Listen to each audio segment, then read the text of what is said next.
Bienvenidos a otro episodio de Para que sepas, un podcast para vivir mejor. Acá estamos con Silvia Velarde. Silvia estuvo en episodios anteriores entrevistando a la doctora Yamilet Rivera sobre digitalización infantil. Em, Silvia, en esta ocasión nos vamos a conversar sobre el tema de salud pública más importante del momento, la pandemia del COVID-19. ¿Qué hacer para prevenirlo desde el punto de vista clínico y cuáles son las recomendaciones desde el punto de vista clínico en este momento? ¿Cómo está, Silvia? Hola, ¿cómo están? Saludos a todos. Espero que estén en casa. Que estén en casa y con las manos lavaditas. Correcto. Perfecto. Silvia, bueno, en este momento se escucha un montón sobre quédate en casa. Tenemos, sin embargo, filas afuera de todos los supermercados. em, Hay un montón de sectores de negocio que siguen operando en Panamá, la industria farmacéutica, la industria de la construcción, las cadenas logísticas y demás, son definitivamente necesarias para que sigamos funcionando como sociedad. Pero, ¿qué quiere decir esto desde el punto de vista clínico? ¿Qué está pasando cada vez que gente sale a la calle y se expone a la transmisión y a transmitir el virus? Bueno, desde el punto de vista clínico no vamos a ver gran cosa porque la mayoría de las personas van a estar asintomáticas. Pero ahí es donde está el peligro, porque como nos sentimos bien y no estamos tosiendo de forma importante, que nosotros nos demos cuenta, podemos estar transmitiendo de alguna manera el virus, aunque en baja cantidad de cargas virales. Sin embargo, si ya tenemos síntomas y seguimos haciendo nuestras actividades diarias, como por ejemplo la tos seca, el dolor de pecho, algunos síntomas de como si fuese un tipo de resfriado, ya ahí somos más infectantes, ya estamos exhalando mayor carga viral. Entonces, ahí están los riesgos, que las personas asintomáticas o con infecciones leves van a estar esparciendo el virus y por lo tanto la cantidad de personas infectadas va a aumentar y como ya sabemos que hay un porcentaje, aunque sea menor, de personas que van a requerir atención médica, este número de personas, si supera la capacidad de hospitalización y de evaluaciones del sistema de salud público-privado del país donde esto esté pasando, ahí es donde vamos a tener las dificultades. Porque hay elementos críticos como por ejemplo las mascarillas que los doctores están usando, la cantidad de oxígeno que se va a utilizar, la disponibilidad de ventiladores. Entonces, como hay material crítico, el número de mascarillas o el volumen de oxígeno que se tiene en los hospitales o en los centros de salud, esas, esos números críticos, la idea es no llevarlos al tope. Por eso es que necesitamos que las personas se queden en casa, para que esa cantidad de personas que lleguen a estados críticos donde necesiten atención sea un número de personas manejable, que es lo que no les está pasando en los lugares que están teniendo grandes problemas para la atención. Panamá es un lugar pequeño, sus recursos son limitados y de por sí el sistema está en estrés todo el tiempo. Cualquier día de la semana usted puede ver nuestros hospitales públicos y privados a veces abarrotados que no logran suplir la demanda de atención de las enfermedades comunes. Entonces ahora a esa demanda común les sobrelleva una demanda extraordinaria de pacientes y queremos que esa demanda fuese lo más limitada posible, que realmente las personas que tienen síntomas de moderados a severos sean los que estén llegando a los sistemas de salud. Porque también en el sistema se han implementado estrategias donde no tienes que ir personalmente a evaluarte físicamente en una instalación de salud. Están las redes, están los números de teléfonos en donde te hacen entrevistas, te preguntan ciertos datos clínicos para ver si tú eres un candidato a uno, ponerte la prueba para saber si eres COVID positivo, o dos, quedarte en casa y esperando la evolución de tu caso clínico. Así que realmente aquí el peligro es como me siento bien o me siento con signos relativamente leves de la enfermedad, ir a centros o a lugares públicos a esparcir la enfermedad si es que la tengo. Entonces sabemos que la posibilidad de infectarnos va a ser alta. Hay algunos países que hablan de 50, 60, 70, 80%. Nosotros no tenemos todavía una cifra oficial de cuál podría ser nuestro porcentaje, pero sabemos que va a ser alta el porcentaje de infección y que la mayoría va a ser leve. Entonces, ahí está el dilema. Si hay suficiente número de leves que infecten a la suficiente cantidad como para rebasar nuestra capacidad técnica asistencial en salud, allí es donde van a empezar nuestros problemas, que allí es donde está España, allí es donde está Italia, y no sabemos si próximamente Estados Unidos va a estar en esa situación. A nivel global se habla de 300.000 casos con 13.000 defunciones. A estas 13.000 defunciones entonces no están sumadas las que se provocan por el colapso del sistema de salud. ¿Es así? De enfermedades comunes. Exacto. Digamos, tuviste un infarto, sufriste un infarto y no llegaste a recibir la atención que necesitabas en el momento que lo necesitabas porque todos los recursos están en este momento destinados a tratar personas con casos críticos de coronavirus. Esa defunción no está contada dentro de la estadística, sin embargo, debe ser también un número importante, ¿verdad? Sí, las muertes por situaciones comunes de la prevalencia e incidencia de otras situaciones comunes, esto se va a dar. Inclusive si hay personas que no están tomando sus medicamentos por algún motivo o están con poco y pobre manejo del estrés, obviamente los predispone a, a mayor morbilidad y descompensaciones de sus cuadros. Si están en la casa comiendo demasiado, probablemente tendrán descompensaciones de sus cuadros si tienen algún problema metabólico o sin hacer ejercicio o muy estresados. Todos los pacientes que tienen algún tema de salud mental pudiesen exacerbar sus síntomas. Pero en términos de mortalidad, que es lo que tú me estás preguntando, se entiende que estas páginas especiales de COVID-19 lo que nos anuncian son las muertes por COVID-19, tiene que estar el paciente positivo. Ahí estarían quizás dos grupos de pacientes, los que murieron directamente por el virus y los que tenían alguna situación concomitante, una comorbilidad y que el virus se les añadió. Sin embargo, si la causa de muerte fue una neumonía viral y los problemas respiratorios, pues la principal causa de fallecimiento va a ser COVID y lo vamos a registrar, o los que están registrando lo van a registrar como una fatalidad de esta pandemia. Pero en general las páginas que estamos viendo a nivel mundial están registrando las muertes por COVID-19 y están tamizando eso. Es diferente a la mortalidad general de las otras patologías. Ok, sin embargo, sigue siendo importante recalcar esto a la gente. Quedarte en tu casa, creo que hoy se ha, voy a decir, mercadeado como lo que tenemos que hacer por solidaridad a las personas mayores. Pero creo que también es importante que la gente joven, quien se ha dicho que no son tan afectados por el virus, entiendan que su vida también está en riesgo, porque no se trata exclusivamente de lo que te puede causar el virus, sino de sufrir de una situación, alguna situación fortuita por la que termines necesitando de servicios de salud y que no los puedas recibir porque sencillamente el sistema de salud panameño o de cualquier país del mundo en este momento está colapsando producto de la cantidad de atenciones que se están dando por la pandemia. Sí, lo que pasa es que los jóvenes no están tomando en cuenta que ellos son ahorita mismo, ellos serían como el vector, lo- Ujú. el- los que transportan, diseminan el virus y si lo padecen o no lo padecen, son agentes que están propagándola y incrementando el número de casos y el riesgo, incrementando el riesgo de que otras personas también se infecten. Pero los jóvenes, recordar que esto es un virus en evolución.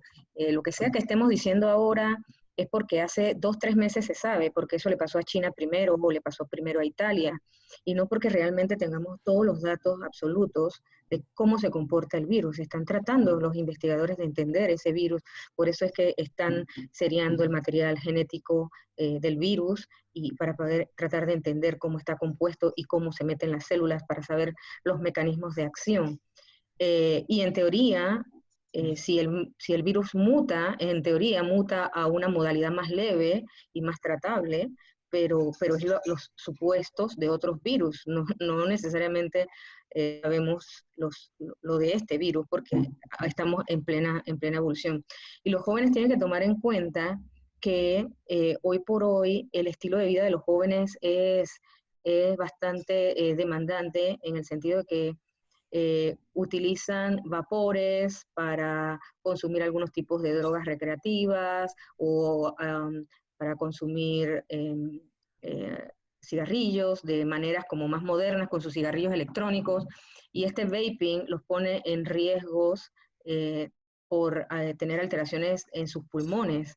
Entonces no creas que porque está joven, si tienes algún estilo de vida que puede comprometer la manera como tu sistema funciona, tu sistema respiratorio funciona, tú estás aumentando tus riesgos como individuo, aunque seas joven. Y ya estamos viendo que en Italia muchas personas son menores de 60 años y que la mayoría de las personas se está ubicando en rangos menores. Y la otra cosa alarmante es entender que aunque seas joven, si la gravedad de tu cuadro llega a requerir hospitalización de cuidados intensivos, la cantidad de gente que está recuperándose de cuidados intensivos es mínima, tendiendo a cero. Entonces, pareciera que otros factores de riesgo personales no lo estamos tomando en cuenta. Entonces estamos asumiendo el mejor escenario, esperando que pase lo mejor, pero no estamos entendiendo el peso específico que tiene cada variable para que precisamente pase lo mejor, que es que se infecte el 50% o más de la población, pero que se infecte a una rata manejable para el sistema de salud, y que los que caigan en cuidados intensivos realmente tengan a esos doctores, a esas enfermeras trabajando para esa persona, concentrados y no estresados, tienen todas las camas llenas y que no se dan abasto, sino que efectivamente le puedan dar un tratamiento esmerado a esa persona que cayó en cuidados intensivos independientemente de la edad.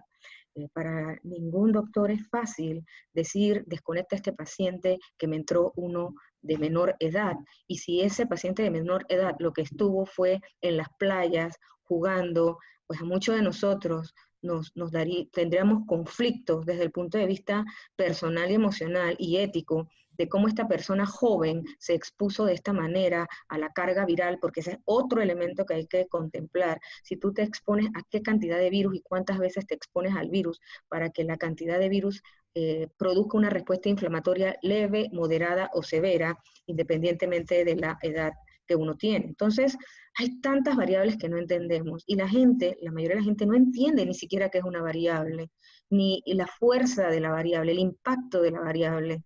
Entonces, como no entendemos muchas cosas, la mayoría de nosotros no somos personas de ciencia, y las que somos personas de ciencia entendemos muy parcialmente el comportamiento geométrico, aritmético, logarítmico, exponencial, nada de eso, porque ahora entramos en el tema de las matemáticas y de cómo las poblaciones se mueven o se exponencian la producción de un sistema cerrado, cómo se reproduce.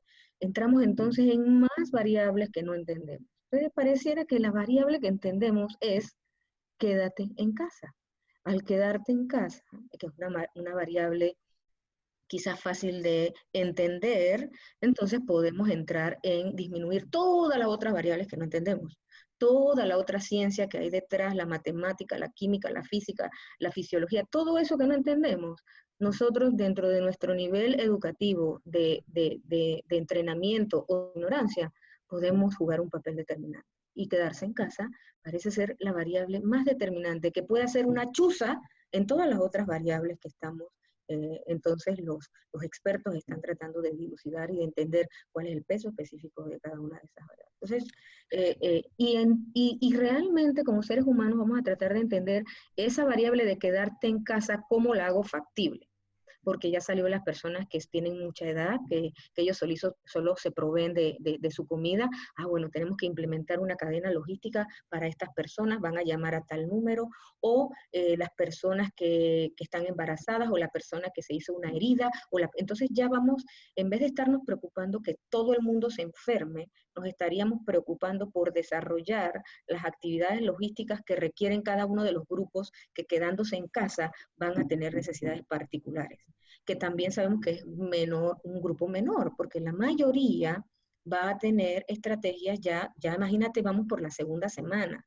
Si en estas 2 semanas que estamos con la cantaleta de quédate en casa, todavía hay gente que no se ha habituallado, no ha buscado los recursos, no sabe cuántos huevos se come en un día, cuántas latas de esto, cuántas porciones de pan, si hasta estas alturas de 2 semanas nadie ha entrado a hacer su encuesta dietética para mantenerse estable, saludable, desde el punto de vista de líquidos, de sólidos, de alimentos, de gasto energético, nosotros también tenemos esa deficiencia en el sistema y tendríamos que entrar a tratar de organizar a la sociedad para que entre en ese nivel de organización, para que los miedos se acaben y para que las directrices tomen parte en esa voz interior que da los comandos internos para actuar de una manera o de otra.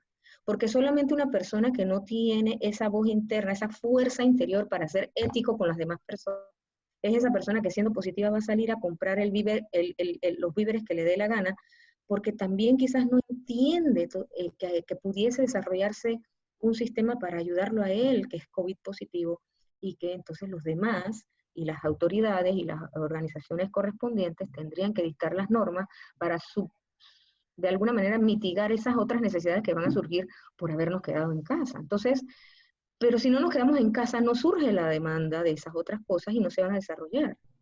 Y cada uno va a hacer lo que más le convenga. Y cuando tengamos esa mentalidad de que cada uno va a hacer lo que más le convenga, en ese momento perdimos la batalla.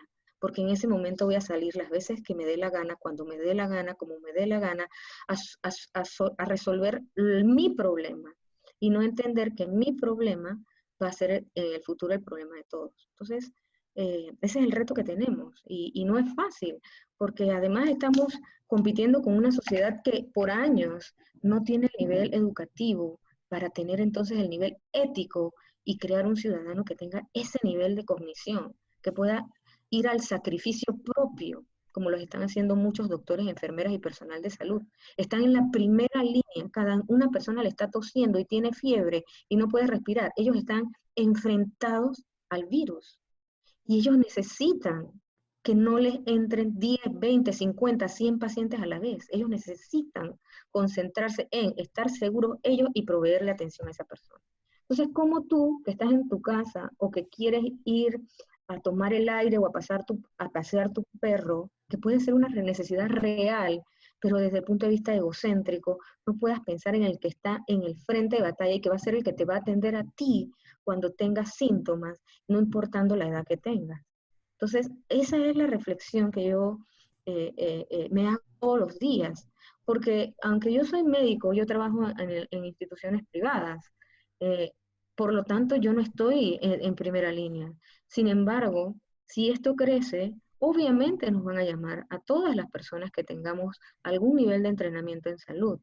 Y lo mínimo que yo quisiera para exponer mi vida, arriesgar mi vida, porque yo soy una persona ya mayor, yo tengo 50 años, así que estoy dentro del rango de los que tienen riesgos aumentados. Encima de eso, ir allá que te tosan o estar ventilando un paciente COVID positivo, que ya sabes que está lleno de virus, no es fácil para una persona, pero ¿cómo uno se llena del valor y el estoicismo para hacerlo por nuestra nación y por nuestros compañeros, por nuestros hermanos panameños? Con el estoicismo que muestra cada uno en su casa, con esa convicción de que si yo me muero, fue por una buena causa y no fue por personas que no pudieron entender que si se ponen en riesgo, aumentan el número de pacientes que vamos a tener que atender. Eso le está pasando a Italia. Y con ese porcentaje de casi 0% de éxito de pacientes que lleguen a cuidados intensivos, la verdad es que eso es frustrante para cualquier médico. Cualquier médico enterrar y saber que si te entraron 60 pacientes, se van a ir 60 pacientes en 2, 3 días. Yo creo que los médicos psicológicamente estamos entrenados para que el paciente le vaya bien. Con que se te muera un paciente, tenemos un problema emocional. Quedamos semanas devastados tratando de entender qué hicimos mal, qué se nos olvidó, si es el sistema, si soy yo, si es que todavía no había salido el artículo, si es que no hice buena revisión, si es que no tomé en cuenta el algoritmo correcto para este paciente. Las reflexiones son profundas a nivel de cualquier médico que se le haya muerto un paciente. Pero si en esa reflexión yo puedo como médico entender que lo que hice estuvo bien, con buenas guías de manejo, que la población está haciendo suyo y que si por mala suerte yo me infecté y fallezco en el intento, pues era lo que tocaba hacer. O sea, esas eran las variables y los factores que estaban involucrados y las consecuencias pues ya estaban determinadas por muchas otras variables. Entonces yo creo que si los panameños logramos entender que somos frágiles y débiles, pero que nuestra fuerza está en minimizar los casos, ahí está nuestra fuerza, y dejar que el equipo de salud pueda atender en fondo y forma aquellos casos que se agraven, vamos a poder minimizar la cantidad de personas que accesen al sistema de salud, vamos a minimizar la cantidad de personas que requieran oxígeno y ventilación mecánica, y por ende Panamá va a poder mostrar cifras positivas en que a Panamá sí se le salen los pacientes de intensivo y en Panamá sí se recobran los pacientes de intensivo, no como ese gran cero que tiene China y prácticamente cero que tiene Italia. Entonces, ese es nuestro reto como población. No sabemos poner un tubo, no sabemos ponernos unos guantes, no sabemos usar unas mascarillas, no tenemos entrenamiento en reanimación, no sabemos las dosis de los medicamentos, no sabemos los mecanismos de acción, no sabemos cómo se comportan las curvas logarítmicas.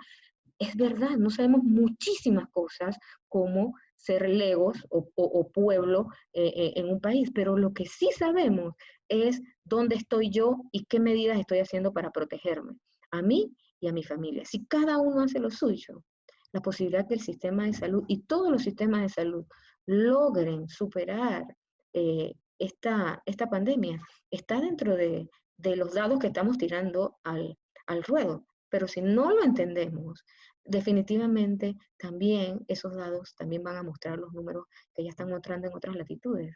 Vamos a ir hacia allá indefectiblemente y vamos a tener muchas pérdidas en este país.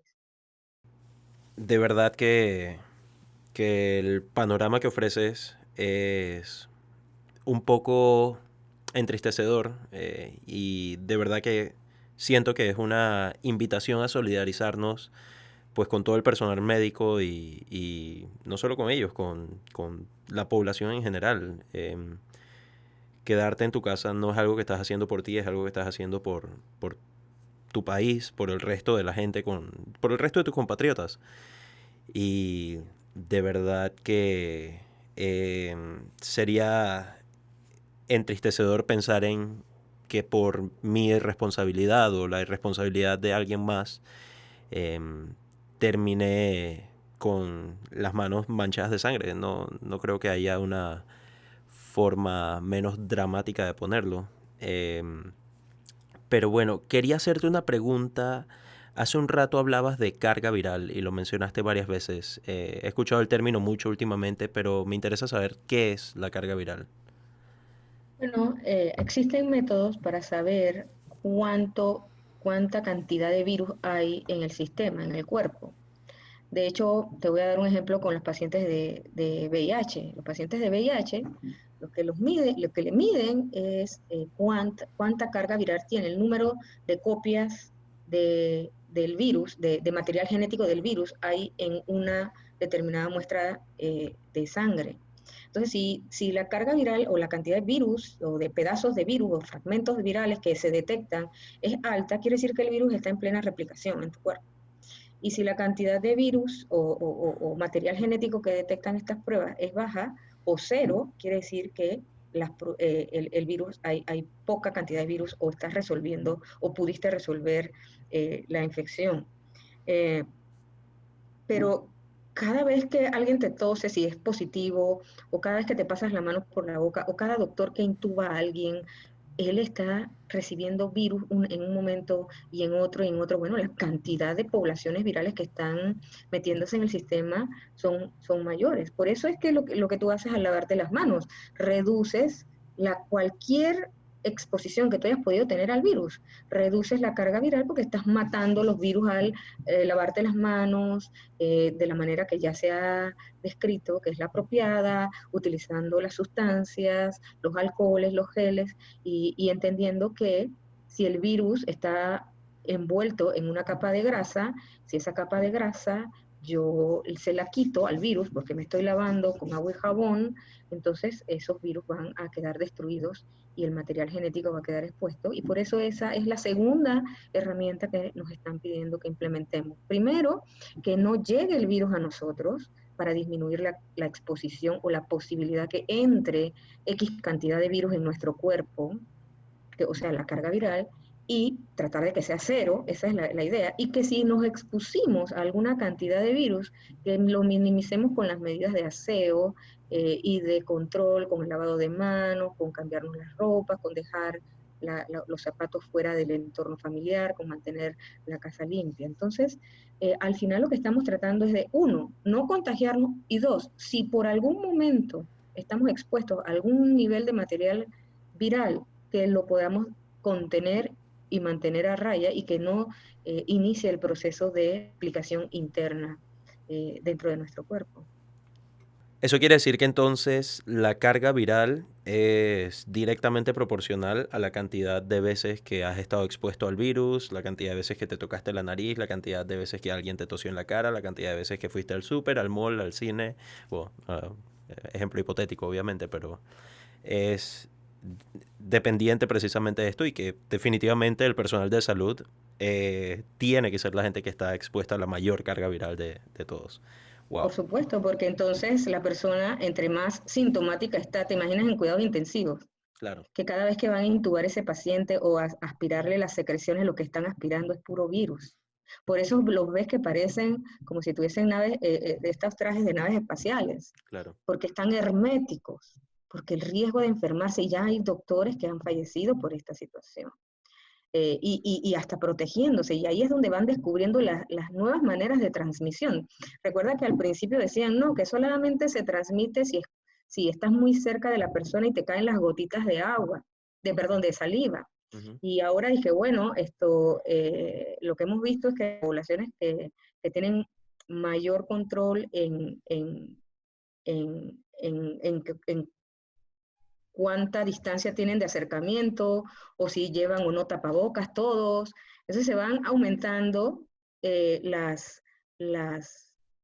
medidas que antes nos habían dicho que no eran tan importantes. Cuando va pasando el tiempo y cuando se va entendiendo el peso específico de cada medida, empiezan a ser más importantes. Porque alguien me decía en estos días, una colega me decía en estos días, si al final en la etapa 4 voy a quedar tapándome la boca, ¿por qué no me dices que me tape la boca en la etapa 1? Para poder entonces evitar que yo me infecte. Y la respuesta es muy fácil, eso es un tema de logística. Obviamente los sistemas de salud tienen que acopiar la cantidad de material y de insumos de salud para las personas que van a tener en la primera línea. Y si tú dices que todo el mundo se tapa la boca al principio, obviamente el sistema va a colapsar desde el principio. Entonces son medidas que se van poniendo transicionalmente para no aumentar el pánico en la población, porque si aumentas el pánico también tienes otro problema. La mayoría de las personas no recibe una noticia con una estrategia cognitiva adecuada. La mayoría de las personas van a procesar la información por dos maneras: por su amígdala, o sea, que es una zona del cerebro que tiene que ver con cómo me afecta emocionalmente la información que estoy recibiendo.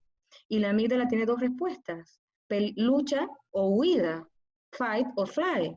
Así que ya ves que hay grupos, y espero que sea falso, que están diciendo que van a ir a algún lugar y van a hacer desastres para poder obtener su comida. Esos pacientes, esas personas, en sus cerebros, al recibir la información, están optando por la lucha, por el desorden cívico, por obtener beneficios concretos, que es su comida, lo que ellos consideren que es riesgo. Y los que huyen, probablemente somos los que nos estamos quedando en casa, porque entendemos que la huida ante este virus podría ser la respuesta más razonable, inclusive desde el punto de vista irracional, la más razonable pudiese ser, quédate en tu casa, huye del virus.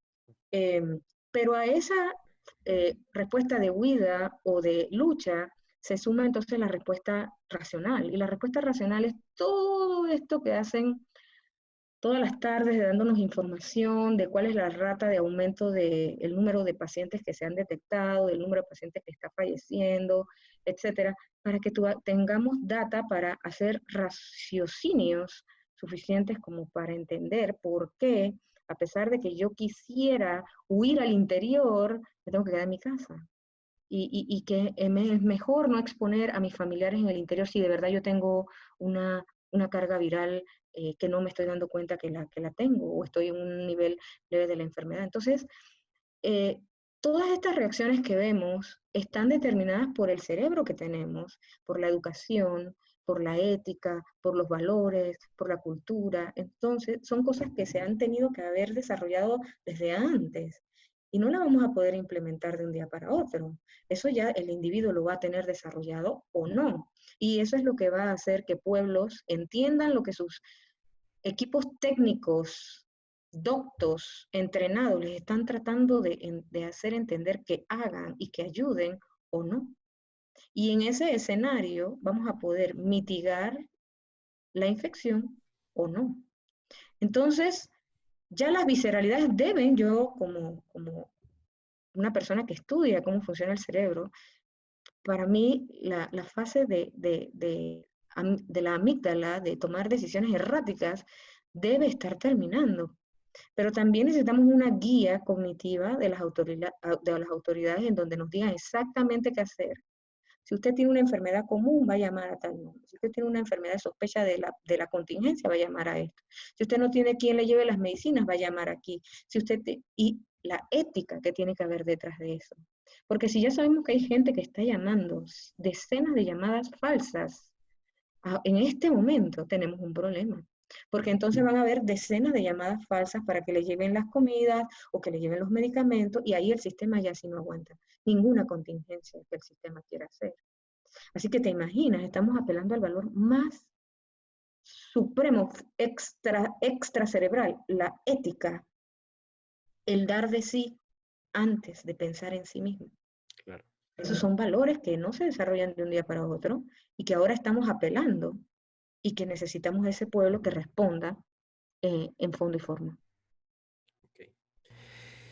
Hablaste de amígdala, hablaste de estoicismo, hablaste de la respuesta emocional.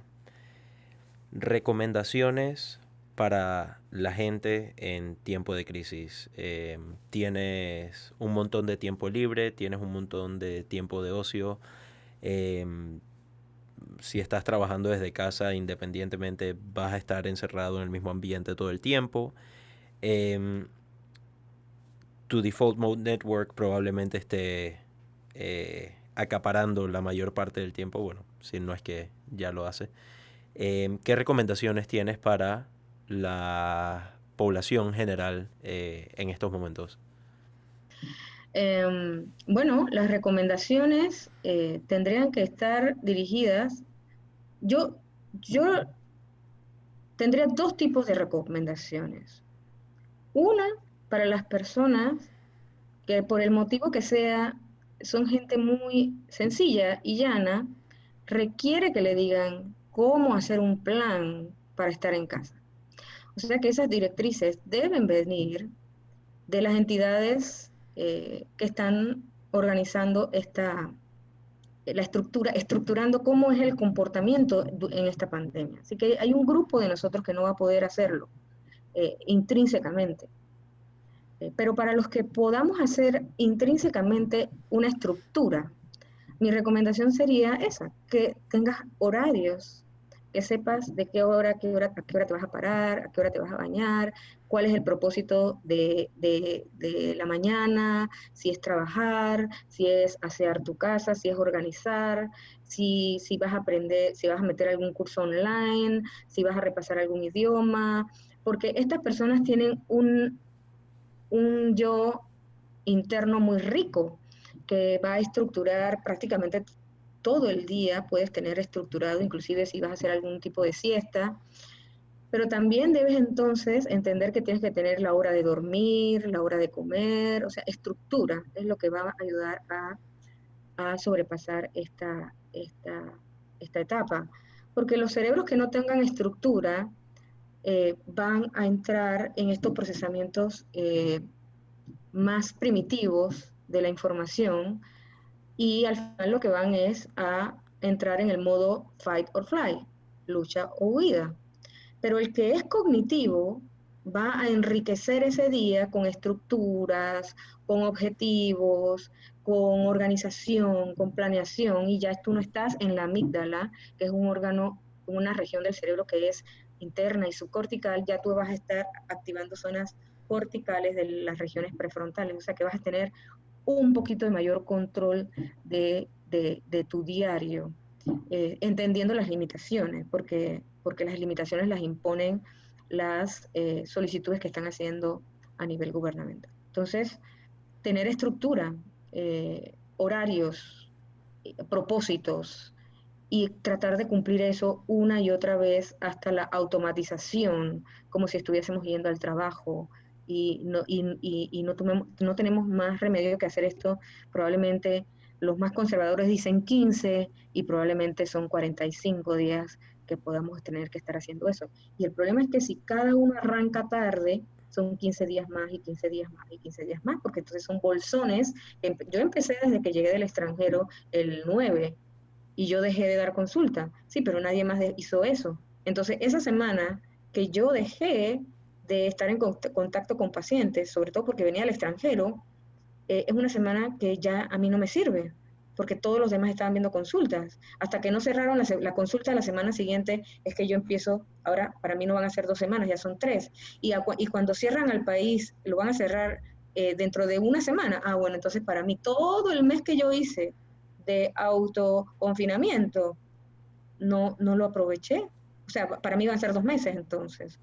Y ahí está el tema, que las autoridades tomen decisiones estructuradas para que la gente no sienta que sus esfuerzos de quedarse en casa o de limitar sus actividades fuera de la casa están siendo en vano, porque mira, si yo no lo hago y fulano sí, y empieza ese default mode network, entrar en conflicto de si yo soy el más congo, que me voy a quedar en la casa mientras que todo el mundo sale, y ya la racionalidad no puede tomar parte de la toma de decisiones porque ya estoy enojado o estoy triste y ahora voy a ser visceral en la toma de decisiones. Y siendo COVID positivo voy a salir al súper a comprar lo que me da la gana porque aquí nadie le importa conmigo, etcétera, etcétera, etcétera. Entonces, por eso te digo que hay dos tipos yo creo que estamos enfrentados básicamente a 2 tipos de cerebros. A los cerebros que van a requerir una importante guía externa y va a tener que ser de las autoridades, de cómo estructurar su día y su vida en estos 15, 30, 45 días. Y los que tienen suficiente información, educación y recursos internos para saber que tienen que hacer lo propio. Tienen que hacer lo propio en sus vidas estos días que vamos a estar confinados, tratando de apoyar al sistema de salud y tratando de no quedar en cuadros tan terribles como los que están pasando en Europa. En China, con la mano en la cintura, le faltaban 1.000 médicos y mandaron a pedir 1.000 médicos de otras áreas que estaban infectadas, y porque ellos hacen los ventiladores y porque ellos hacen las mascarillas, claro, tuvieron esa capacidad de respuesta. Pero nosotros ya ves que en las primeras intervenciones del Estado dijeron que iban a comprar los ventiladores que se hiciesen necesarios, y ya vimos que nada más había, no sé si 25, 50, o sea, cada país va a estar usando sus recursos hacia adentro y no va a estar regalando recursos que requieran. Entonces nosotros vamos a estar cada vez más vulnerables porque nosotros solamente vamos a consumir recursos. Entonces, si nosotros vamos a consumir recursos que sean los mínimos, que sean los necesarios, ¿para quién? Para los que están en la primera línea, que son los pacientes enfermos y los doctores que los van a recibir. Los demás no tenemos nada que estar haciendo afuera, no tenemos nada que estar aumentando nuestro riesgo de exposición al virus y de tener cargas virales suficientes como para que nos enfermemos, leve, moderado o severo. Y sabiendo que si quedamos en severo, por el motivo que sea, porque hago vaping y uso marihuanita o lo que sea, bueno, entonces ya yo tengo un riesgo pulmonar, que si quedo en intensivo ya sé que la probabilidad de salir de ahí es prácticamente cero. Entonces, los números son pequeños, pero los costos son grandes, porque aquí en Panamá todos nos conocemos. Entonces, cuando alguien se muere, va a ser el amigo de fulano, mi primo, la esposa de mi amigo, alguien que nos va a tocar. Somos pequeñitos, por lo tanto tenemos mayor capacidad de cuidarnos todos. Muchas ciudades grandes que no se conocen, de repente esto es más difícil. Así que nosotros tenemos que luchar en este momento con nuestra propia ignorancia y nuestro propio egocentrismo. Ese es nuestro mayor enemigo. Quizás no va a ser el COVID-19 nuestro mayor enemigo. Nuestro mayor enemigo va a ser nuestro egocentrismo y la falta de información.